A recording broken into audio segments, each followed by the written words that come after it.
Hi everyone. So in this video I'm just going to go through the process of setting up these virtual machines for the competition in VirtualBox.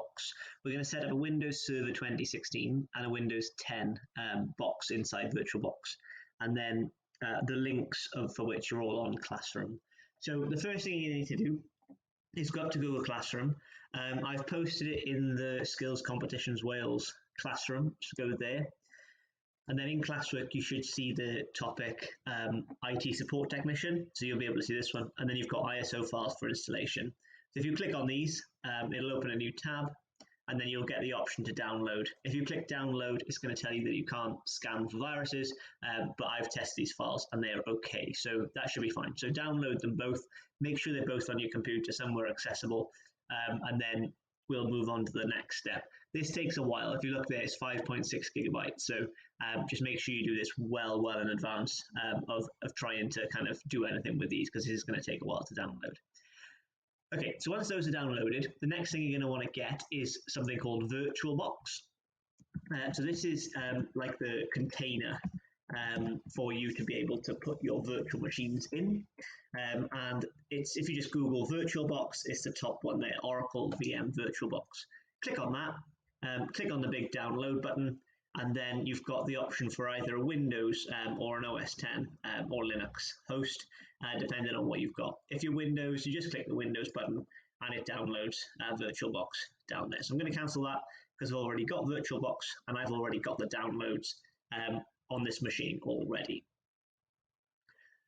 Once you've downloaded VirtualBox and you've launched it up, then you may need to go through some processes when you're installing it to start with, giving it network access and so on. Just select all of the default settings and go from there. Now, if you've used VirtualBox before, then you might already have some virtual machines on here, so you can ignore these on mine for now. What we're going to do is just make some new ones. So if you see already, I've tested this. So I've got a test Windows 10 machine and a test Windows Server machine. So I've labeled them test so that I can differentiate between the ones that I'm about to set up. So if I go to new, I'm going to put in brackets here Skills Competitions Wales, or SCW, just so that I remember what these are. And if I go there, Windows Server 2016, and if you type Windows Server 2016 out in full, you've noticed that the version is already set automatically for you. So it's Windows 2016, and then you can choose the folder to store the virtual machines in if you wish. If you click Next, I recommend leaving it at 2 gig. If you've got a 4 gig machine, you're going to have to take this down because obviously you're going to want 2 machines running simultaneously, which are both going to be using 2 gig.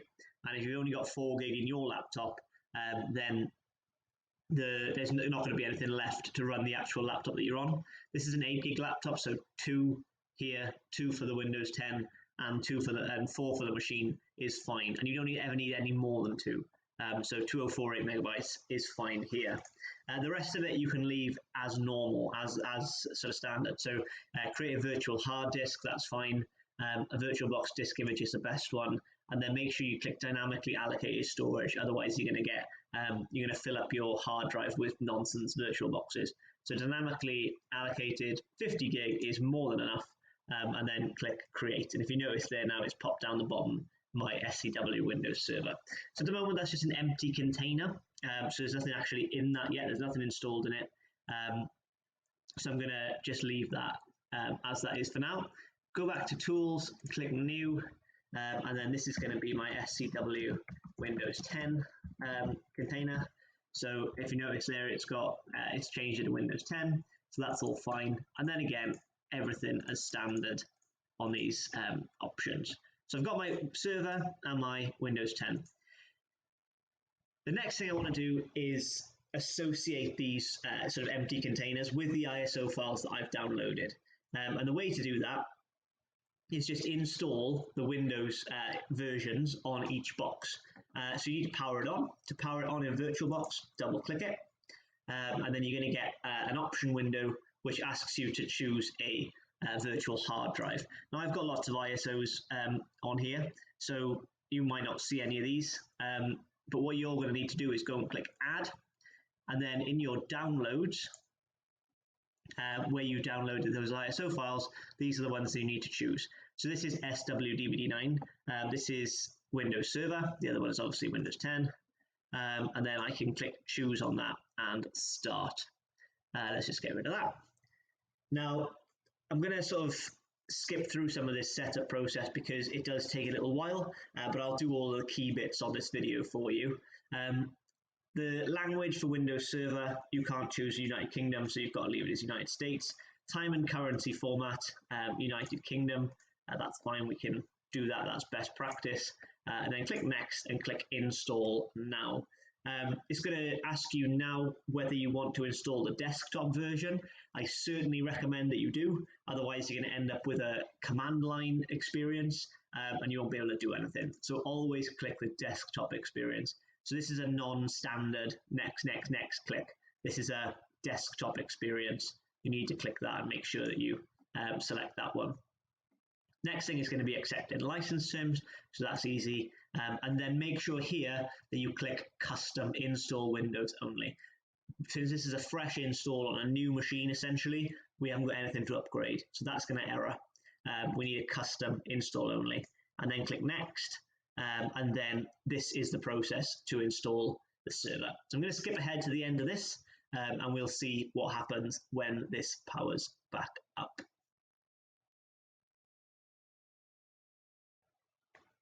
Okay, so as you can see, when it finishes, it just restarts the box, and then it's going to jump back out then into VirtualBox. And let me just load that up. So if you look here, it says press any key to boot from CD or DVD. Don't press anything. That'll reinstall the system. You don't want that. Just leave it alone and then get it back onto this screen. So let me just maximize this. Unfortunately, when you maximize VirtualBox, it doesn't actually maximize. You can scale it and stuff and do other kind of things, but sometimes it's easier to just leave it as a black square in the center. It's not ideal if you've got a nice big screen that you're working on, but well, there are ways of doing it, so you can Google that if you want to. So when this loads up now, it's going to ask us to set some user credentials, passwords, and so on. So I'm just going to do that. You're obviously free to set your own, but make sure that you set them so that you can remember them. And by remember them, I mean remember them within the context of these next 2 hours in the competition.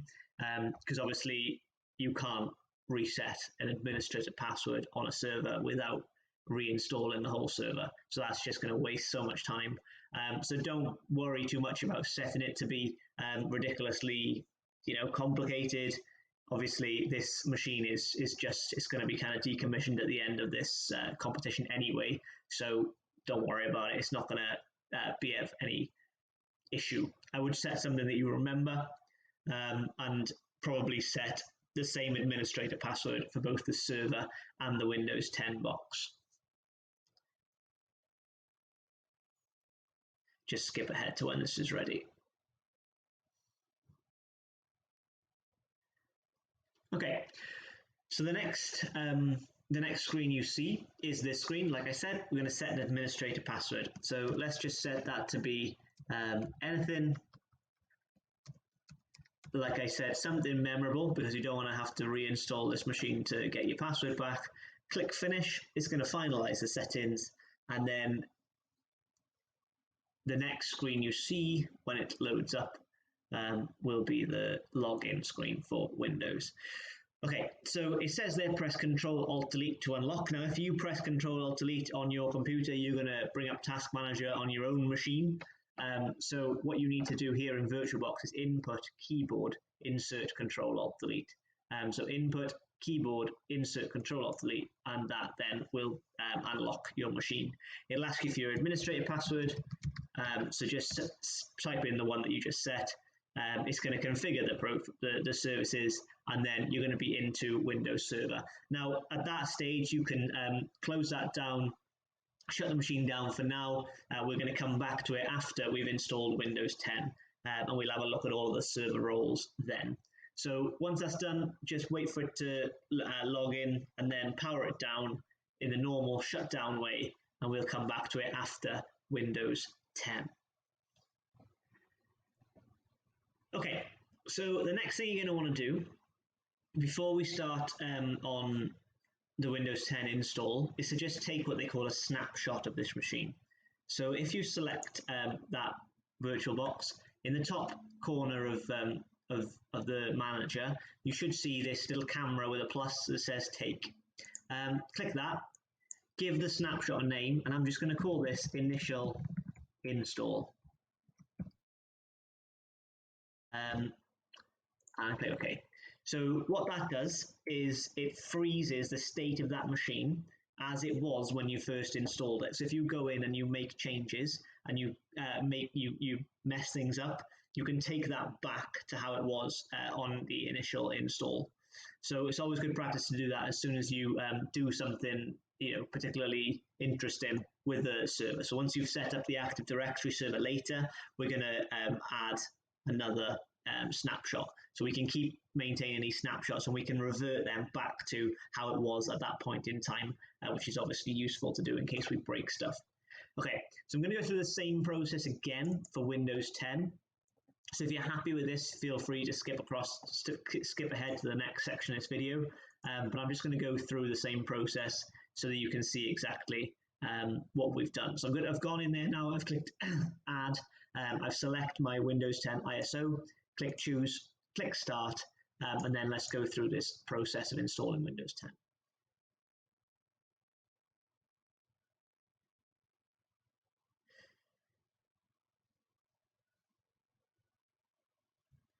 Okay, so this time we can actually choose United Kingdom as a language to install, so that's fine. We'll click next, we'll click install. Now this is very similar. I think there's just a couple more steps on this one than there was on the server one. You have to do things like ignore Cortana and stuff. For activation, we don't need to activate this. We don't have a product key, so just click I don't have a product key, and then we'll just go straight in there. Windows 10 Pro is the one that you want. You can't add Windows 10 Home or Windows 10 Edge. You probably can do it with Education, but you can't add Home to server system. So it has to be Pro. So Pro is the best one. Please, please, please click Pro. Otherwise, you're going to get in all sorts of a tangle. Accept the license terms. Again, custom install Windows only. We're okay with the drive space, and then again, it's just going to go through our installation. So I'm going to skip ahead to the end of this, and I'll show you the next screen. Okay, so this is the next screen that we see. Bear in mind that that process from clicking install to now has taken about 35 minutes. So much longer than the Windows Server version. I originally thought it had errored, but it hadn't. So that's quite long.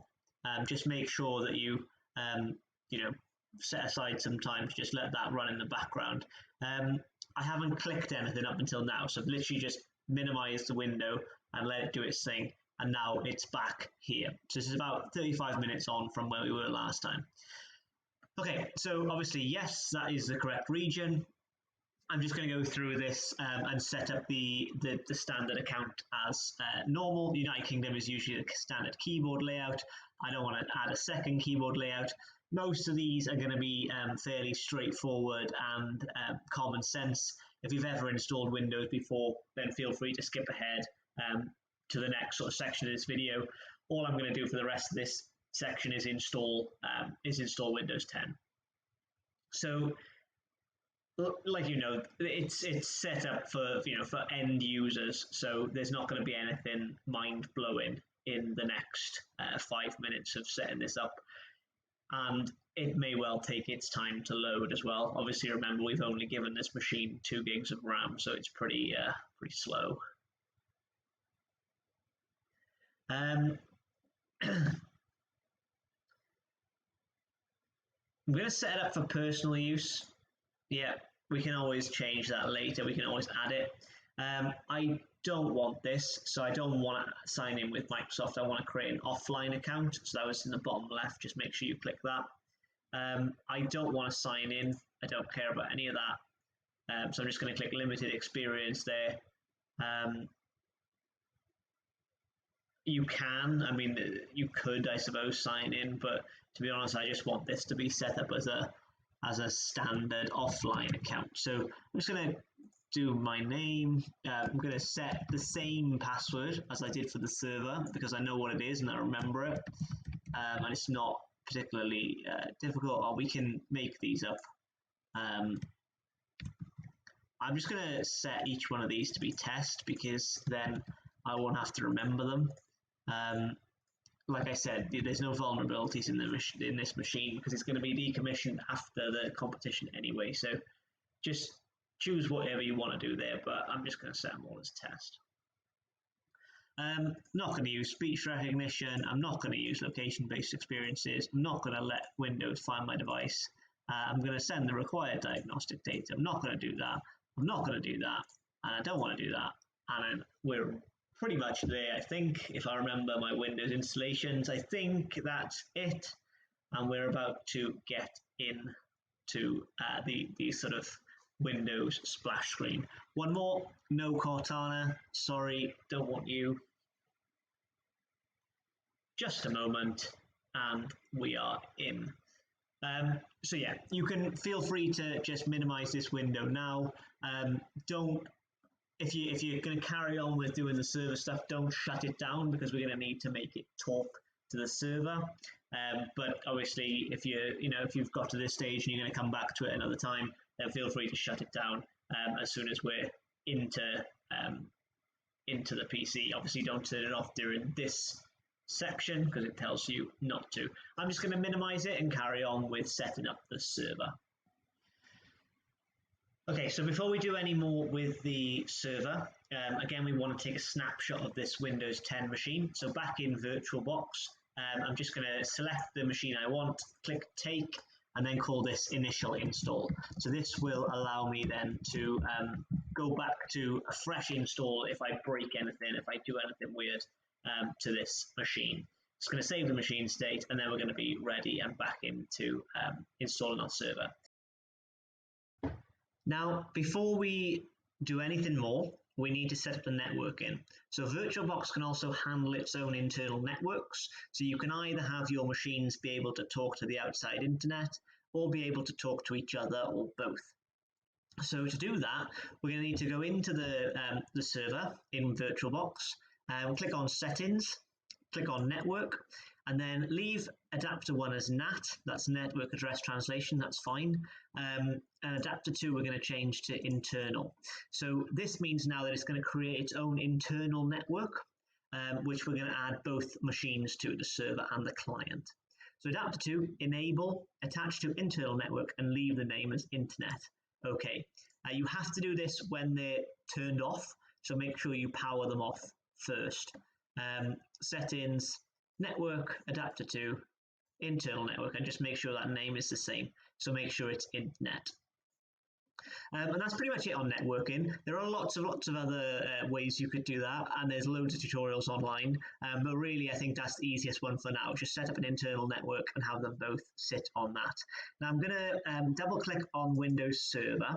So I'm now going to install my, I'm going to set up my server as an Active Directory server and a DNS server. Okay, so once your server is up and running, go Input, Keyboard, Insert Control-Alt-Delete, and then you should then be into your server once you've entered your password. Now, Windows actually has some really helpful guidance for setting up a server. So a lot of this will be just clicking buttons, click-throughs. There's just, you need to know which places to look, I suppose. And obviously, depending on what they ask you in the competition, you may or may not need to do other stuff to what I'm about to do now. What we're about to do now is set up an Active Directory server and a DNS server. This notification is because I've shut down machines. That's fine. And if you noticed there was a notification about your network being visible. We'll come back to that in a second. So Active Directory is the way of making, it's what we do at college. So essentially when you log into a Windows PC at college, you then can access your profile based on your user details. You don't have a local machine that's yours and nobody else can use. You can go from the Success Center to JBlock to the Den, and you can always log into any computer using your credentials. That's what Active Directory does. It manages user profiles across Windows machines. So we're going to set up this server to be an Active Directory server first. Then we're going to set up DNS as well, and that's going to manage the domain name allocation across the clients essentially. But we've only got one client here, so that should be fine. So I'm going to click Configure, and you can go in here. You can read all of these, notifications here. They may or may not ask you to do things like enable remote desktop, disable IPv6. They may ask you to do things like that, in which case you can just go in there, click on it, and click allow remote connections or whatever. So you can, if whatever they ask you in the competition, if you can find that kind of selection, go click it and go change it. So they may well ask you to do things like that. I'm going to go back to the dashboard. I'm going to add roles and features. So that now is where I'm going to add this server as an Active Directory server. So I'm going to add that. Please read these. Make sure that you kind of read them and understand them. I'm just going to skip through, and I'm just going to show you kind of how to install the things that we need. Now, this is the server that we've got. Obviously, if you had other servers on this network, it would find them too, but this is the only one because it's the only one we've set up. And then I'm going to click on Active Directory Domain Services. So blah, blah, blah, add features. Yeah, we'll add all of them. I'm going to click on DHCP, and I'm going to click on DNS. So that's 3 there. They may or may not ask you to install other ones of these. So if you need remote desktop, if you need a web server, you can select all of them here. We can do all of this in one. So make sure you look through your competition brief and install each one as they ask you to. So I'm going to click Next. I don't think we need anything here. But again, they may or may not ask you for specific ones of these. So at the moment, I'm going to leave this alone. But if there's anything on there that you're asked to install, then you're obviously going to need to do that. I'm just going to skip over that. You please read it. It tells you here we should configure a static IP address. So we'll do that, and it says you should plan your subnet scopes and exclusions. We're only doing one client here, so we can think about that in a second. And then DNS server is just information at this stage. It's just asking us, telling us kind of what we want to do. So we click restart automatically. Yeah, I want to allow that, and that's just a list of everything that it's going to install. I'm going to click install and let it go and skip ahead to when it's finished installing. So the next thing you see when it's finished is it just says installation succeeded, hopefully, and configuration required. Now underneath then in that little box, it tells you what configuration is required. So the first thing is to promote this server to a domain controller. That just means that it's the primary Active Directory server on this network, and that is what it is because it's the only Active Directory server on this network. And we also need to complete DHCP configuration. So I'm just going to click promote this server to a domain controller first, and then this is then going to take us through some configuration. Now, we don't have an existing domain. We don't have an existing forest, so we need to add a new forest. We've not set anything up on this network before, so this is brand new. So we need a domain name. We can choose whatever you want here. I'm just going to do the Den domain. Actually, no, I'm not. I'm going to do Skills Competitions Wales. Why not? You can choose any 2 words with a dot in the middle, essentially. So your name, .network, or something like that. anything is fine as long as you remember it. scw.wales, that's what I'm going to do. And then the next sort of few steps of this should be quite straightforward. We don't need to do much here. It's Windows Server 16, we know that. I'm going to set the same password as I have been for all of my server stuff.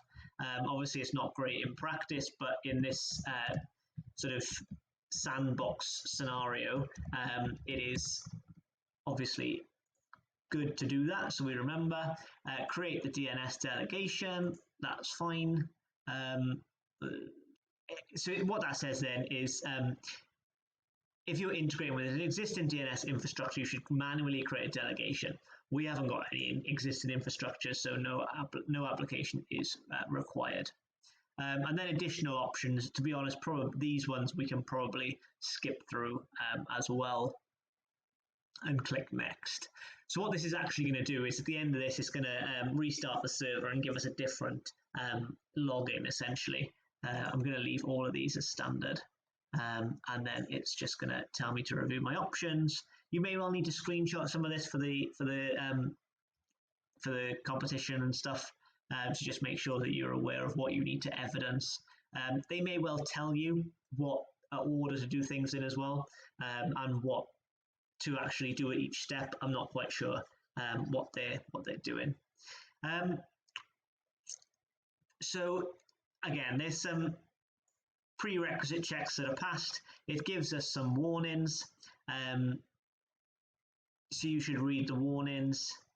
Most of them will not be particularly interesting.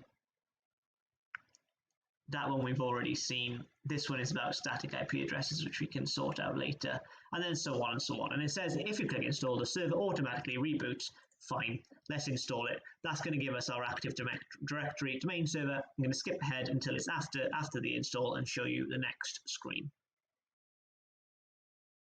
Okay, so I haven't clicked anything yet, and we're back into our lock screen. So obviously the Active Directory domain controller server role has been installed, it's rebooted, and now we're back here. So we input keyboard insert Control-Alt-Delete. Now, if you notice, this has changed. So this is no longer the administrator for the machine. This is the administrator now for the whole Active Directory domain. So this is a much more important role in the server architecture. And I've set the password to be the same, but this is the password that you set during that last install process. So let's just sign into that.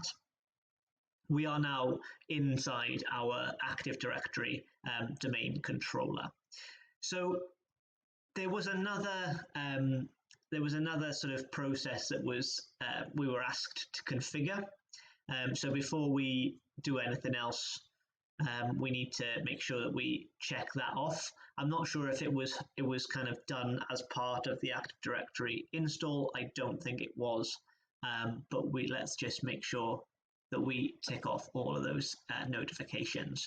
So let's just click on configure, see if there's anything outstanding for us to do in there. It's being a little slow at the moment. Let's just let it warm up. So let's just let these populate.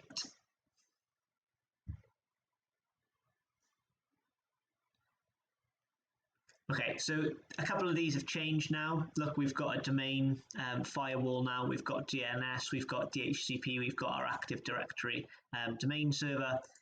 DNS, you can go in here. If there's anything to change in any of these, then make sure that you look in your competition briefs to see if there's anything that needs to be changed.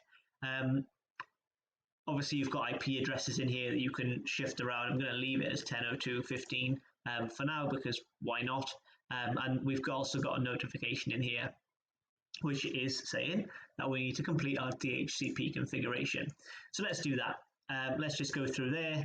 I'm going to use our administrator credentials. I'm just going to click commit, and then that is done. So that's done. It's given me my full bar completed. I can go into DHCP now, and that is completed. So those are my 3 that I've installed: Active Directory, DHCP, and DNS. The next step is to add my client machine to this domain. So that's what we're going to do next. So the first thing you're going to need to do before you add the client into the server, into the domain, you're just going to need to power it on. So go back to VirtualBox, double click on it, and it should power on, then log in and get up to this screen. So we're going to do a couple of things here. We're going to set static IP addresses for both the client and the server, and then we're going to join our client to the domain. And in order to do that, we're going to have to set the DNS rules as well. All of those things, all those words might not make much sense to you at the moment, but if you just follow this video through, I'll show you kind of exactly how to do that. So the first thing I'm going to do is go back to the server first and set a static IP address for the second network card. So I'll show you what I mean by that in a second. But if you look here in the server manager, then you've got 2 IP addresses in any of these little sections. The first one is network card 1 and the second is network card 2, and I'll explain what that means just now. So what we're going to want to do is go to network settings. So if you click on the network icon down in the bottom right hand side, and then go to network settings, and then open the network and sharing center. So once you've clicked on that, it should open another window, and then you get to this screen and click change adapter settings on the left hand side. Now, like I said, you've got 2 network cards here. The first one, if you remember when we set up the networking for the virtual machine, we actually added a network adapter and we did that internal network thing. So this one is the internet. That one goes out to the internet. There's no access at the moment because we haven't set up DNS yet, but it is enabled and it has sent and received some packets. This one is our internal network card, and if you look there, it's received nothing, and there's no network access at all there. So this is the one that we want to play with. So we're going to go into Properties, we're going to go into Internet Protocol version 4, TCP IPv4, click on Properties, and I'm going to set this now a static IP address. So click on Use the following IP address, and I'm going to set it as 10.0.0.1. I'm going to need to give it a subnet mask as well. So 255.255.255.0 is a good one. You can look them up about why you choose them if you want to. Leave the gateway blank. And then if you notice here, it's already selected that it's going to use the following DNS server addresses. And that just means that the DNS is getting from itself. So 127.0.0.1 is always the machine that you're on. So it's getting it from itself. So what we're going to need to do on the client is change this box so that it gets DNS from this IP address, 10.0.0.1. So this box on the client, we're going to change. We're going to leave this one as is. So we click OK, click Close, and then just close those down. And we are now going to have to reboot this machine as well. So I'm just going to go ahead and restart that and let that restart while I go over to my client machine. So the first thing I'm going to need to do is do the same thing as I did there and change the DNS and set a static IP address. So I'm going to go into Control Panel for this one, Control Panel there, and I'm going to go into Network and Internet.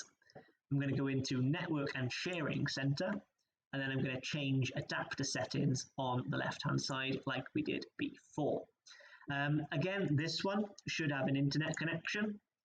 This one actually does have an internet connection because the DNS is set up correctly, sent and received packets. Network 2 shouldn't have any internet access at all, no received packets yet. So I'm going to right click that again and click Properties, and then do exactly the same thing. So I'm going to go IPv4, Properties, use the following, and I've already done this sort of while I was testing this, so yours is going to look kind of like that. So you're going to need to click on Use the following IP address and use the following DNS server addresses. So IP address, I'm going to set it to be 10.0.0.2, and the subnet mask I'm going to set to be the same as the other one. And I'm going to leave the default gateway as is. and I'm going to use the following DNS server address. Now this is where I need to set the IP address that I just set for my server. So let's just go and check on that and just make sure that that worked out okay. When it logs in, it should all populate through and show me my server IP address. I remember what it was, so I may as well set it. It's 10.0.0.1. So this is a different IP address. Leave that the same. This is your server IP address in your DNS. Click OK, click close, get rid of that, get rid of that. Let's just go and check in the server manager that the IP address that we set 10.0.0.1 worked.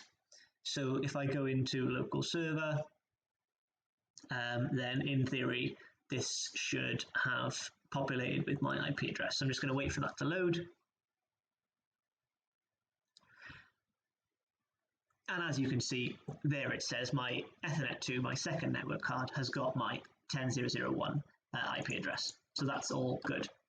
Now, the last thing to do, after you've rebooted this machine, because obviously we've changed the DNS now, we need to restart it. So I'm going to restart that. And just while that's restarting, I'll talk through the next stage of what we're going to do. So essentially, we've set up an Active Directory domain controller. So that is our main server, and it's handled then the IP address allocation for every client machine. So I now need to point my client machine at my server, and I do that by changing the domain. So we've done the DNS has been set up, so the server knows now, so the client, knows now that the server exists because it's looking for it on that IP address. And now all we need to do is add this client machine to the Active Directory domain. And that's going to be the last thing we do in this video. The rest of it, you're going to have to kind of figure out for yourself on competition day. Remember, Google is your friend. Remember to Google as much as you can on the day as well. You know, there's no harm in doing that. So this is the last part. Just when this logs in, I'm going to add the client machine to the domain. To do that, the easiest way I've found to do it is to go into the recycle bin or some Windows Explorer window, right-click this PC and click Properties. That's going to open up a settings window, and then we're going to need to click on Advanced System Settings. So once this loads up, we scroll down to Advanced System Settings, click on that, and then we're going to go into computer name. Now this is the selection box that's of interest here. So it says to rename this computer or change its domain or workgroup. That's exactly what we want to do. Click change. I'm going to call it SCW desktop. Why not? And it's going to be now a member of the scw.wales domain. Now that domain is what we set up originally when we set up the server. So remember, make sure that's the same. Remember, it's those two words separated by a dot. And then we click OK. Now, if this works properly, you're going to get a dialog box which asks for a username and password. If it errors at this point, you need to go back through this video and make sure you have followed every step correctly. The username and password here is the server username and password. So that is administrator, and then the password that I set. And if that all goes through correctly, you should get a little dialog box which says, welcome to the scw.wales domain. And that is that. It asks you to restart. So let's go and do that now. And that client machine is now part of our Active Directory forest. So you can check that that worked, and you can view your client machine in your server by going into PowerShell. So this is the last thing I'm going to do because that's pretty much all I can kind of take you through. The rest of it, I'm afraid, is just going to be kind of down to the competition brief. The way to check that worked is if you go into PowerShell and get AD computer. So get with a capital G and then a dash, and then capital A, capital D, capital C computer, a dash filter with a capital F and then star, and then press return, and you can see there then all of the computers that are connected to this domain, and there is your scw-desktop in the scw.wales domain. And that's it. So that is Active Directory in a nutshell. You can add more clients, you can view more clients, and then you can do loads of other stuff, which you can kind of Google and find out about setting password rules and stuff. But that's all I'm going to go through in this video. I think that's enough for you to kind of get your teeth into just being able to set up an Active Directory domain server. If you have any questions, please let me know. Feel free to email me, feel free to comment on this classroom post, and I'll help you out as best I can. Hopefully that's been useful. Thanks all for listening, and I will see you soon.